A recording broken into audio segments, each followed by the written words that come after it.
Real danger, not really. There were situations where I thought, well, we should be careful right now because I don't know what's going to happen. There was, for example, we usually went, when we were in Cap-Haitien, we usually were staying at the place of my aunt till very late, talking to them, drinking wine, and the place where we were sleeping was maybe a kilometer far away, and we didn't have a car, so we went with all the media equipment. We went to the place where we were sleeping by foot, walking.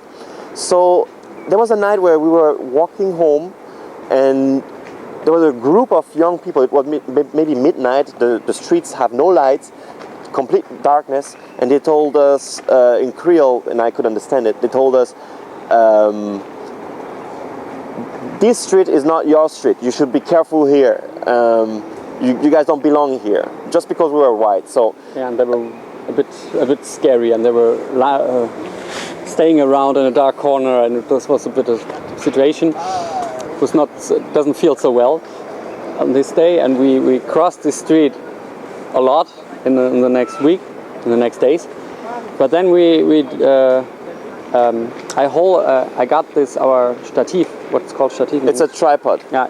There's a very huge tripod. Yeah. We had a big tripod. Then I got our tripod and I hold it, and it looked like we had a gun, because a lot of soldiers are walking around in Haiti, and we were two people walking in the street at night, so we looked like we could have been soldiers.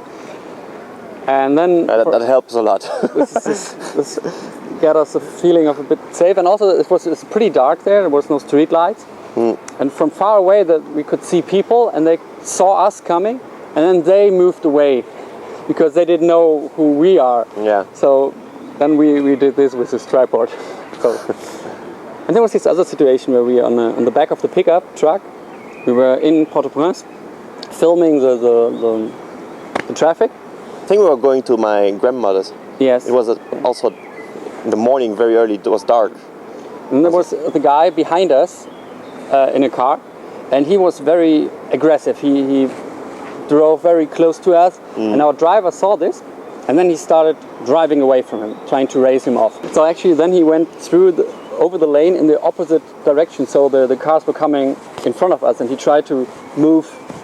He was racing around them, and the other guy followed us, and we were still sitting on the back of the pickup outside holding our camera. Yeah, that was a scary moment. That was a really scary moment. And then he crossed again in the right side of the traffic, and the other guy was still behind us. But then we were really lucky, because just in this moment there was a soldier standing in the middle side, and this soldier stopped the other car. Yeah. And then we got rid of him. But we don't know what I still don't know what he wanted. What it meant, yeah. Yeah, what he wanted. It was pretty dangerous. And there was also this car breakdown.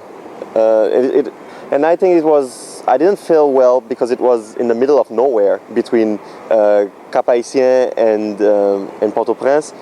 And I was really scared that we would have to stay the night there, and because we had a broken axis. So at a certain point we could not fix it. We had to drive with the broken axis, and I was scared that it was a very mountainous road, so I was scared that something happened and we lose control of the car. But it's true. We drove there, and the wheel always didn't work, and this was quite dangerous, I think, to drive there. Yeah. I think that's it. Yeah.